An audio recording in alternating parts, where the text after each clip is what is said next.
Pemirsa Kementerian Kelautan dan Perikanan (KKP) menyelenggarakan aksi bersih-bersih pantai bertajuk Turn the Tide, Wash the Wave di Pantai Peti Tengah, Badung, Bali. Kegiatan ini sebagai bagian dari rangkaian menuju Ocean Impact Summit dan sekaligus dalam memperingati World Ocean Day dan Coral Triangle Day.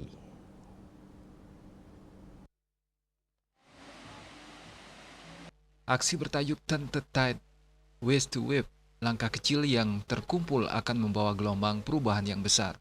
Dilaksanakan oleh KKP berkolaborasi dengan Dana dalam menyelenggarakan kegiatan inisiatif konservasi wilayah pesisir melibatkan komunitas lokal, perguruan tinggi, masyarakat, dan karyawan KKP, serta Dana.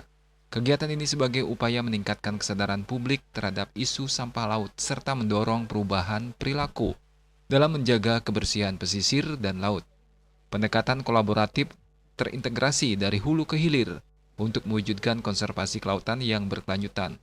Kolaborasi ini turut diperkuat oleh Seven Clean Seas sebagai mitra komunitas pegiat lingkungan yang berfokus pada pelestarian ekosistem pesisir dan pemberdayaan komunitas lokal. Sinergi antara pemerintah, pelaku industri, dan komunitas ini menjadi cerminan komitmen bersama dalam menjaga keberlanjutan laut Indonesia.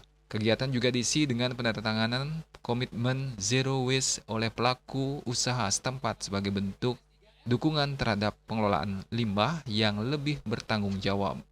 Bali punya persoalan sampah yang sama juga ya, dan menjadi sorotan karena Bali daerah wisata dan pesisir di Bali saya kira salah satu pesisir yang paling aktif di seluruh dunia dengan wisata.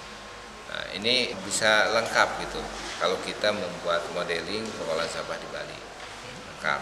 Dan satu lagi, Bali punya modal sosial dan budaya yang bisa didorong untuk membantu suksesnya kolaborasi. Saya kira ini tinggal kemauan dan kesadaran saja.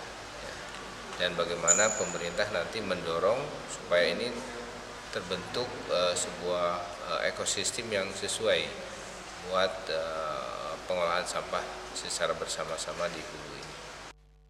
Diharapkan dapat memperkuat kolaborasi multi pihak dalam menjaga ekosistem pesisir sekaligus mendukung pengembangan ekonomi biru yang berkelanjutan. Rai Suwantara, Bali TV.